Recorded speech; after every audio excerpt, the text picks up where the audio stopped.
1절 말씀입니다. 여호와여, 내가 주와 변론할 때에는 주께서 의로우시니이다.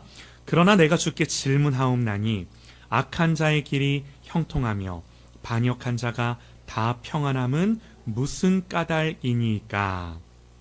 아멘. 우리 12장 14절부터 17절 말씀까지 다시 한 번 더 봉독해 읽겠습니다. 내가 내 백성 이스라엘에게 기업으로 준 소유에 손을 대는 나의 모든 악한 이웃에 대하여 여호와께서 이와 같이 말씀하시니라. 보라, 내가 그들을 그 땅에서 뽑아버리겠고 유다 집을 그들 가운데서 뽑아내리라. 내가 그들을 뽑아낸 후에 내가 돌이켜 그들을 불쌍히 여겨서 각 사람을 그들의 기업으로 각 사람을 그 땅으로 다시 인도하리니 그들이 내 백성의 도를 부지런히 배우며 살아있는 여호와라는 내 이름으로 맹세하기를 자기들이 내 백성을 가리켜 바알로 맹세하게 한 것 같이 하면 그들이 내 백성 가운데에 세움을 입으려니와 그들이 순종하지 아니하면 내가 반드시 그 나라를 뽑으리라 뽑아 멸하리라 여호와의 말씀이니라. 아멘. 아멘. 뽑으시고 심으시는 하나님이라는 제목으로 하나님의 말씀 선포합니다.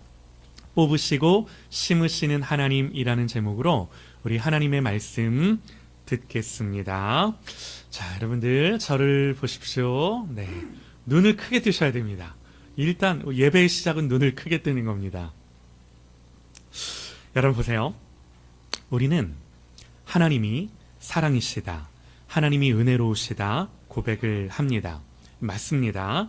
하나님은 사랑이시고 하나님 은혜로운 분이세요. 그런데 문제는요, 우리가 그 하나님의 사랑과 은혜를 내 기준에서 이해할 때가 많다라는 거죠. 우리는 보통 하나님이 사랑하신다 그러면 하나님 우리를 지켜주셔야 하고, 또 막힌 길보다는 열린 길을 주셔야 하고, 또 손에 있는 것을 빼앗아 가기보다는 더해 주셔야 한다고 생각을 해요. 여러분, 그런데 아시잖아요. 우리 하나님이 늘 그러시던가요? 하나님은 이따금씩 우리의 삶에서 무엇인가를 뽑아내시기도 하고, 또 내가 의지하던 것들을 흔들기도 하고, 또 나의 익숙한 자리를 옮기시기도 하고, 내가 누리며 사랑하며 좋게 여기던 것들을 무너뜨리실 때가 많아요. 네.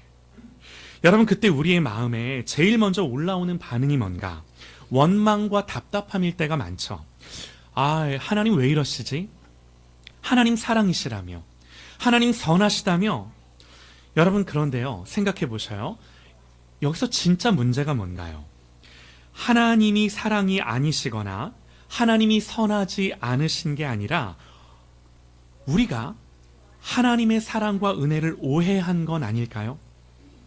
우리가 하나님을 믿는다고 하면서도 사실은 내 뜻을 거스르지 않는 하나님, 내 것을 지켜주시는 하나님, 내 기준에 맞게, 내 생각에 맞게 역사하시는 하나님, 내가 좋을 대로 하나님을 오해하며 생각한 건 아닌지 돌아봐야 하는 거죠. 여러분, 성경이 말하는 신앙은요, 내가 믿고 싶은 하나님을 믿는 신앙이 아니에요. 여러분, 우리가 믿는 진리가 뭔가? 여러분, 우리가 믿는 진리는 하나님이 자기 자신을 어떻게 계시하셨는지 철저하게 우리는 이 계시하신 하나님을 믿는 줄 믿습니다. 할렐루야! 우리는 내가 생각하고 내가 고안해낸 걸 믿는 게 아니에요. 내 마음에 있는 내 편견과 내 생각으로 하나님을 믿는 게 아니에요.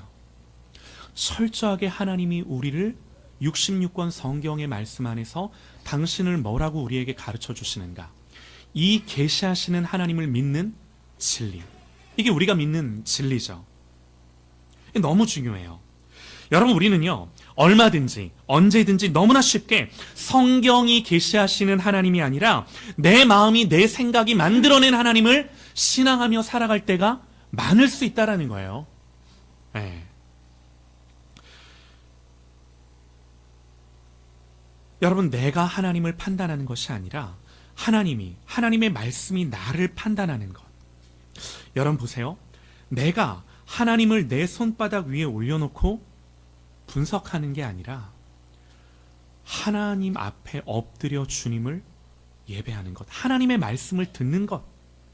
여러분, 내가 하나님을 규정하는 것이 아니라 하나님이 나를 규정해 주시는 게 뭔지를 듣는 것. 여러분, 이게 우리가 믿는 진리예요. 여러분, 이게 우리가 하나님을 믿는다라고 할 때 우리가 마땅히 가져야 하는 태도이고 자세예요. 여러분, 그러므로 하나님이 사랑이시고 하나님이 은혜로우시다라는 말도 그저 내 기준에서 해석하면 안 되는 거죠. 사랑이 무엇인지도 하나님께서 정의해 주셔야 하고, 은혜가 무엇인지도 하나님이 드러내 보여주셔야 되고, 선하심이라는 게 무엇인지도 하나님이 계시해 주셔야 하는 거죠. 여러분, 우리는 하나님이 선하시다 말해요. 우리가 하나님이 선하시다 말할 때 그 하나님이 선하시다라는 것은 하나님이 내가 생각하는 선한 기준에 부합되기 때문에 하나님이 선하다라고 말하는가요? 아니죠. 그럴 수 없죠. 여러분, 우리의 모든 생각과 판단은 반드시 하나님이 계시하신 진리에 근거해야 되는 줄 믿으시기 바랍니다. 아멘이에요. 네, 너무나 중요한 거예요. 자, 여러분, 오늘 예레미야의 말씀이 우리에게 뭘 말씀해 주는가? 예레미야 선지자가 우리와 똑같은 인간의 성정, 연약함을 가지고 보세요. 이런 하나님 앞에 서기 위해 몸부림치는 게 오늘 말씀이에요. 이게 무슨 말인가? 예레미야 12장이 어떻게 시작을 하냐면 우리가 1절 말씀을 읽었는데요. 다시 한번 보면요. 제가 읽겠습니다. 1절이 이렇게 시작을 해요. 여호와여, 내가 주와 변론할 때에는 주께서 의로우시나이다. 그러나 내가 주께 질문하옵나니 악한 자의 길이 형통하며 반역한 자가 다 평안함은 무슨 까닭이니까. 여러분, 예레미야가 뭐라고 해요? 보세요. 예레미야는요, 지금 단순히 세상이 불공평하다 이런 말을 하는 게 아니라 자기가 보고 있는 현실 때문에 하나님을 오해하고 싶지 않은 거예요. 네. 여러분, 그래서 묻는 거죠. 하나님, 내가 지금 보고 있는 이 현실을 하나님 앞에서 도대체 내가 어떻게 이해하는 건가요? 이해해야 하는 건가요? 네. 하나님, 악한 자가 잘 되고 반역한 자가 평안한 이 현실 속에서 하나님, 내가 하나님의 공의, 하나님의 정의, 하나님의 은혜, 하나님의 사랑, 하나님의 하나님 되심을 하나님 어떻게 이해하고 바르게 믿어야 하는 건가요? 이 질문이에요. 여러분, 그러니까 우리가 오늘 본문에서 뭘 봐야 하냐면 현실 때문에 흔들리는 한 사람이 그럼에도 불구하고 하나님을 바르게 알고자 하나님 앞에서 뭘 하고 있는가? 하나님 앞에서 뭘 하고 있는가? 오늘 예레미야, 오늘 이 선지자가 하나님 앞에서 뭘 하고 있는가? 여러분 보세요. 예레미야가 하나님 앞에 반문하고 질문해요. 여러분, 그러나 여기서 중요한 게 뭔가? 예레미야가 질문을 했다라는 이 사실보다 보세요. 더 중요한 게 예레미야가 어디서 질문을 하고 있는가? 어디서 질문했느냐예요. 무슨 말이냐면 예레미야가 하나님을 떠나서 질문한 게 아니라 하나님 앞에서 질문해요. 예레미야가 믿음 밖에서 질문하는 것이 아니라 믿음 안에서 질문을 해요. 하나님을 판단하고 하나님보다 위에서 질문한 것이 아니라 철저하게 하나님 아래서 하나님 앞에 엎드려 질문한다고요. 여러분, 예레미야가 뭐라고 해요? 1절에 여호와여, 내가 주와 변론할 때에는 주께서 의로우시나이다. 하나님의 하나님 되심을 인정합니다. 하나님의 주권과 하나님의 통치를 인정합니다. 하나님의 선하심과 하나님의 은혜를 인정합니다. 하나님 의로우십니다. 선언합니다. 이게 무슨 말이에요? 이 고백, 이 하나님의 하나님 되심을 인정하는 이 고백 위에 예레미야가 질문했다라고요. 여러분, 그래서 믿음이 뭐죠? 여러분, 믿음은요, 덮어놓고 무조건 믿으며 질문이 없는 상태를 보고 믿음이라고 하지 않아요? 예레미야가 믿음이 있기 때문에 이렇게 질문하는 거예요. 예레미야가 믿음이 있기 때문에 아파하고 괴로워하는 거예요. 예레미야가 믿음이 있기 때문에 더 하나님을 바르게 믿고자 몸부림치는 거예요. 여러분, 그래서 믿음은 질문이 없는 것이 아니라 하나님 안에서, 믿음 안에서, 계시 안에서 하는 질문. 믿음이죠. 이해되지 않아요? 그러나 하나님을 놓지 않는 거예요. 내 판단으로 하나님을 재단하지 않는 거예요. 하나님 앞에서 하나님, 제가 주님 바르게 알게 해주세요. 내가 이 하나님을 더 깊이 이해하고 알아가도록 하나님 나를 도와주세요. 자, 여러분, 예레미야가 하나님 앞에 이렇게 반문하며 질문할 때 너무나 감사한 게 뭐예요? 하나님은 그런 예레미야를 그냥 홀로 두지 않으세요. 잠잠히 계시지만 않으세요. 마냥 덮어놓고 기다리고 인내해라, 그렇게만 말씀하지 않으세요. 예. 여러분, 하나님이 예레미야의 질문을 듣고 그런 그의 시야를, 시각을, 관점을 교정하시고 당신이 어떤 하나님이신지를 관계 안에서 더 깊이 그에게 말씀하시고 그에게 사람의 눈으로만 보던 것을 이제는 하나님의 눈과 하나님의 관점으로 바라볼 수 있도록 그 시야와 관점의 지평을 열어주시고 넓게 하시고 깊게 하시고 당장 코앞에 눈앞에 있던 것도 못 보던 것들을 그의 눈을 열어 앞으로 하나님이 어떻게 일하실지에 대해 약속해 주시는 것으로 하나님을 깨닫게 하시는 거죠. 자, 원래는 오늘 본문이 12장 전체의 말씀인데 우리가 다 읽지 않았어요. 근데 12장 말씀을 다 읽어보면 다 이 말씀이에요. 하나님이 자기 자신을 어떻게 계시하여 예레미야를 더 깊이 이해시키고 하나님을 예레미야로 하여금 알게 하실 건가, 이 말씀이에요. 사랑하는 여러분, 오늘 이 말씀을 듣는 우리에게도 하나님이 동일하게 역사하셔서 하나님을 더 깊이 알고 이해하는 저와 여러분이 되시기를 주님의 이름으로 간절히 축원합니다. 할렐루야. 하나님 아는 거예요. 더 깊이 아는 거예요. 자, 오늘 말씀을 보면요, 14절입니다. 한 번 더 읽어 드릴게요. 14절 말씀에 내가 내 백성 이스라엘에게 기업으로 준 소유에 손을 대는 나의 모든 악한 이웃에 대하여 여호와께서 이와 같이 말씀하시니라. 보라, 내가 그들을 그 땅에서 뽑아버리겠고 유다 집을 그들 가운데서 뽑아내리라. 보세요. 여러분, 무슨 말이죠? 무슨 말인가요? 다시요. 예레미야의 질문이 뭐였나요? 하나님, 악한 자의 길이 형통하며 반역한 자가 다 평안함은 무슨 까닭이니까? 예레미야가 질문한 질문이었어요. 여러분, 이 질문에 대한 하나님의 답이에요. 보세요. 예레미야의 질문을 우리가 조금만 더 깊이 보기를 원하는데요, 선지자의 질문은 두 가지예요. 하나님, 악한 자의 길이 형통하며 반역한 자가 다 평안함은 무슨 까닭이니까? 악한 자가 나오고요, 반역한 자가 나와요. 지금 이 선지자 예레미야, 그리고 오늘 유다 백성이 처한 현실이 뭔가? 한쪽에서는 하나님을 알지 못하는 이 악하고 강포한 이방의 세력들이 힘을 얻고 그들이 득세하고 있는 거예요. 그런데 또 한편에서는 타락한 유다 백성이 여전히 잘 살아가고 있는 거죠.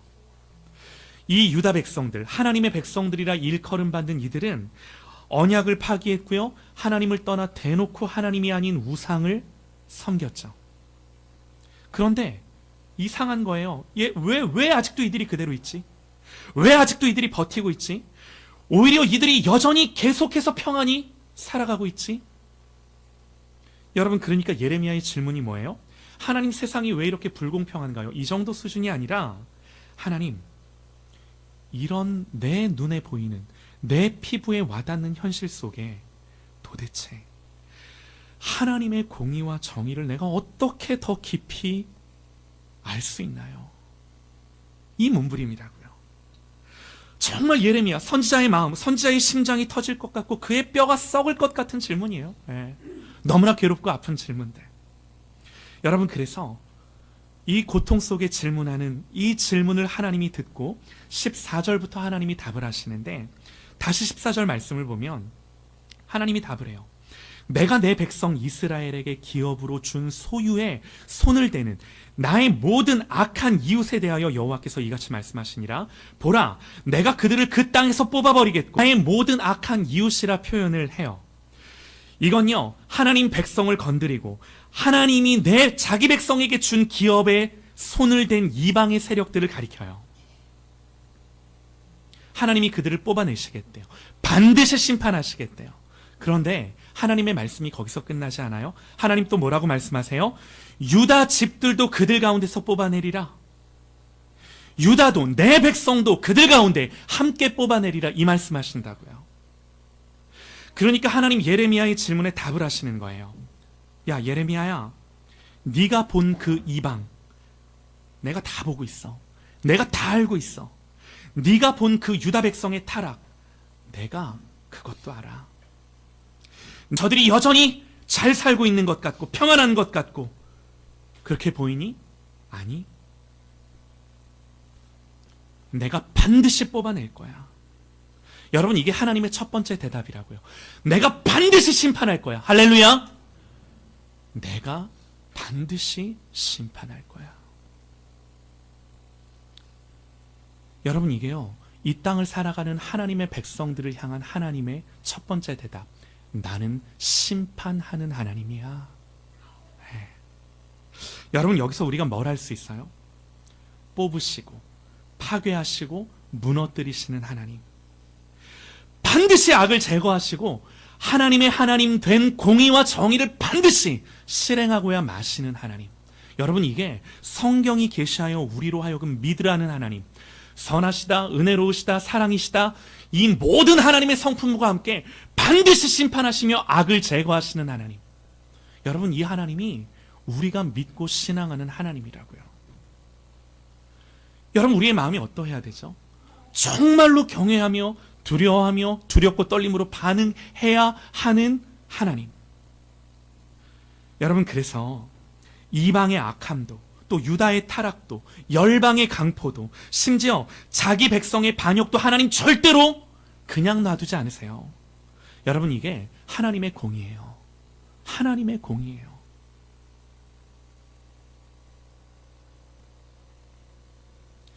여러분, 우리가 하나님 모르는 하나님 떠나 있는 영혼들을 향하여 여러분, 예수 믿는 사람들이 느껴야 할 첫 번째 감정이 뭐예요? 이거예요. 하나님의 진노 아래 있다라는 것, 하나님의 심판 아래 있다라는 것. 그렇기 때문에 하나님 앞에 긍휼과 은혜를 구해야 한다라는 것. 여러분, 예수를 믿는 우리가 이 심판하시는 하나님 앞에서 제일 먼저 예수님 모르는 영혼들을 향하여 가져야 되는 감정, 두렵고 떨림으로 하나님의 심판과 하나님의 진노가 그 영혼 위에 있음을 알고 하나님께 은혜와 긍휼을 구하며 엎드리는 것. 여러분, 이것이 우리가 하나님 앞에 겸비하며 경외해야 하는 마음인 줄 믿습니다. 우리가 가져야 되는 마음이에요. 자, 그런데 여러분, 여기서 우리가 한 걸음 더 들어가야 돼요. 한 걸음 더 들어가야 되는데 이런 거예요. 하나님 뽑으시고 하나님 파괴하시고 하나님 무너뜨리시고 하나님 심판하신다라고 말씀을 하시는데, 여러분 보세요. 여기서 하나님 백성과 하나님 백성이 아닌 자들이 갈려요. 분명히 하나님 이방을 뽑으시겠다, 그리고 또 내 백성 유다도 뽑으시겠다 말씀을 하시지만 자기 백성인 유다 백성들을 향해 다시금 하나님 뭐라고 말씀하시냐면 15절에요. 내가 그들을 뽑아낸 후에 내가 돌이켜 그들을 긍휼히 여겨. 하나님 백성들을 향해서는 하나님 뭐라고 말씀하세요? 내가 그들을 뽑아낸 후에 내가 돌이켜 그들을 긍휼히 여겨. 여러분, 여기서 하나님의 마음을 봐요. 여러분, 그러니까 하나님 백성들에게 있어서 얼마든지 우리가 뽑힐 수 있어요. 무너짐을 당할 수 있어요. 파괴를 당할 수 있어요. 그러나 하나님이 택한 하나님 백성들에게 있어서는 그 뽑힘은 패기가 아니에요. 유기됨이 아니에요. 왜 뽑으시는 거예요? 뽑아야 하나님 그 자리에 다시 심어주시죠. 네. 하나님이 무너뜨려야 다시 건설해 주시죠. 그러니까 뽑힘이 은혜이고 무너짐이 은혜인 거예요. 여러분, 우리가 하나님 앞에서 뽑힘이 무너짐이 은혜인 줄 믿습니다. 할렐루야. 아멘 하세요. 예. 그래야 하나님 다시 심으시는 거예요. 하나님 다시 건설하시는 거예요. 너무나 중요해요. 여러분, 이렇게 하시는 하나님의 진짜 의중, 우리 하나님 아버지의 마음이 뭐예요? 16절에 나와요. 그들이 그렇게 함으로 내 백성의 도를 부지런히 배우며, 그들이 내 백성의 도를 부지런히 배우며. 여러분, 이게 우리를 향한 하나님의 마음이죠. 하나님이 왜 뽑으세요? 하나님이 왜 무너뜨리세요? 다시 심으시고 다시 건설하기 위해.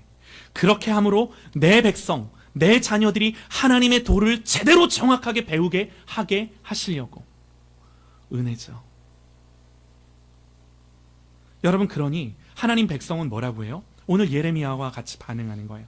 하나님 도대체 왜 이러세요? 이게 아니라, 하나님, 이 하나님의 흔드심 앞에, 이 하나님의 무너뜨리심 앞에, 이 하나님의 뽑으심 앞에 하나님, 제가 뭘 배워야 하나요? 하나님, 제가 뭘 배워야 하나요? 여기까지 가는 거죠. 하나님 앞에서 이 질문을 해야 하는 거죠. 자, 여러분, 오늘 말씀을 정리하고 마칩니다. 말씀 정리할게요. 여러분, 우리는 하나님을 사랑이라 은혜라 부릅니다. 맞습니다. 그런데 문제는 뭐라고요? 자꾸 그 하나님의 사랑과 은혜를 내 기준에서 해석하고 이해해요. 하나님을 오해해요. 그래서 하나님이 흔드시면 오해하고, 하나님이 뽑아내시면 원망하고, 하나님 무너뜨리시면 하나님의 선하심을 의심하죠. 그런데 오늘 말씀은 우리의 시야와 관점을 교정합니다. 예레미야는 현실 때문에 하나님을 오해하고 싶지 않아서 하나님 앞에 질문합니다. 그리고 하나님은 그 질문에 답하시며 자기가 어떤 분인지를 드러내시는데, 하나님은 이방의 악함도, 유다의 타락도, 자기 백성의 반역도 그냥 놔두지 않으세요. 하나님 반드시 심판하시는 하나님. 그래서 뽑으시고 파멸하시고 무너뜨리십니다. 이건요, 여러분, 우리의 인생에도 그대로 적용돼요. 그대로 적용돼요. 사랑하는 여러분, 그런데 여기서 끝이 아니세요. 하나님 자기 백성들을 향해서 뭐라고 말씀하세요? 내가 그들을 뽑아낸 후에 내가 그들을 다시 심을 거라고, 내가 그들을 무너뜨린 후에 그들을 다시 건설할 거라고. 여기에 하나님의 마음이 있는 거죠. 그래서 여러분, 하나님 백성에게 뽑힘은 폐기가 아니죠. 다시 세우시기 위해 허물어뜨리시고 건설하시는 거죠. 여러분, 그리고 여기서 드러나는 하나님의 의중, 하나님의 마음이 뭐라고요? 이렇게 함으로 내 백성이 내 도를 배우며, 내 도를 배우며, 부지런히 배우며. 여러분, 그래서 하나님 우리를 무너뜨리시는 데 목적이 있는 것이 아니라 하나님의 길을 다시금 배우게 하셔서 그 길을 다시금 걸어갈 수 있는 내 백성, 내 자녀 되게 하기 위해. 여러분, 분명하죠. 이 하나님의 마음이 분명합니다. 여러분, 그래서 너무나 중요한 말씀을 오늘 하시는데, 마지막 구절 17절 말씀, 하나님 이렇게 말씀하세요. 그러나 그들이 순종하지 아니하면 내가 반드시 그 나라를 뽑으리라, 뽑아 멸하리라, 여호와의 말씀이니라. 그들이 순종하지 아니하면 내가 반드시 그 나라를 뽑으리라, 뽑아 멸하리라, 여호와의 말씀이니라. 사랑하는 여러분, 결국 마지막 갈림길이 이거예요. 내가 하나님 백성인지 하나님 백성 아닌지가 갈리는 갈림길. 여러분, 그 길이 뭐예요? 순종. 순종. 여러분, 하나님 어떤 분이세요? 하나님 뽑으시는 분이세요. 그러나 우리 하나님 다시 심으시는 분이세요. 여러분, 그런데 중요한 게 뭐예요? 누가 다시 심김을 받나요? 하나님 무너뜨리신 후에 누가 다시 하나님 새롭게 짓나요? 순종하는 자. 네. 끝까지 순종하지 않으면 하나님 분명히 말씀하세요. 내가 뽑아 멸하리라. 사랑하는 여러분, 하나님 애매하지 않으십니다. 하나님의 길과 그 하나님의 도를 우리에게 분명하게 보이십니다. 여러분, 그래서 보세요. 우리의 인생을 살아가는데 때로 우리의 인생이 흔들려. 근데 이 흔들리는 게 문제가 아니에요. 때로 우리가 뽑혀요. 근데 이 뽑히는 게 문제가 아니에요. 흔들려도 되고 뽑혀도 돼요. 무너져도 돼요. 근데 문제는 뭐예요? 진짜 문제는 나를 그렇게 흔들고 뽑으시는 하나님을 향하여 내가 어떻게 순종하고 뭘 배우려 할 것인가? 내가 뭘 배울 것인가? 여러분, 그래서 이분이 우리 하나님이심을 우리가 알고 이런 하나님의 마음과 의중 앞에서 배우고 순종하는 그런 저와 여러분 되시기를 간절히 소망합니다. 우리의 마음을 완고하고 강팍한 데서부터 옮겨 듣는 마음, 순종하는 마음으로 하나님 앞에 반응하는, 하나님 경외하며 두렵고 떨림으로 그 하나님을 존귀히 여기는 그런 저와 여러분 되시기를 주님의 이름으로 축원합니다. 기도합니다.